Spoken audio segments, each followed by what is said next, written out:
Welcome to the Learning Pines YouTube. We hope this video helps. You start by opening Settings now, press the Windows key +I, then choose System and Display. Once done, look just beneath Brightness for night light and switch it on to reduce blue light immediately. You do this early because toggling night light gives instant relief for eye strain and sets the context for scheduling. Make sure to keep your display connected and not in tablet mode, since some options change. Now that it's enabled, we'll refine strength and timing in the next step. Next, click Night Light Settings to control how strong and when the effect runs. Use the Color Temperature at Night slider to pick a warmer tone. Around 40 to 60% is a comfortable starting point, because stronger warmth reduces blue light more.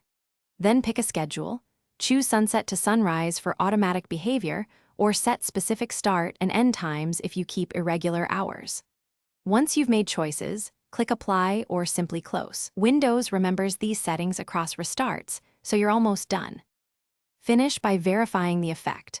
Watch your screen at the scheduled time or toggle night light off and on to confirm the color change. If night light is grayed out or missing, make sure Windows is up to date and that your display driver is current. Graphics driver issues often block this feature. If it still fails, restart Windows or toggle the setting. That forces the system service to reload. Remember, a quick driver update or reboot resolves most problems and restores night light functionality. Thanks for watching. Consider subscribing if we helped you.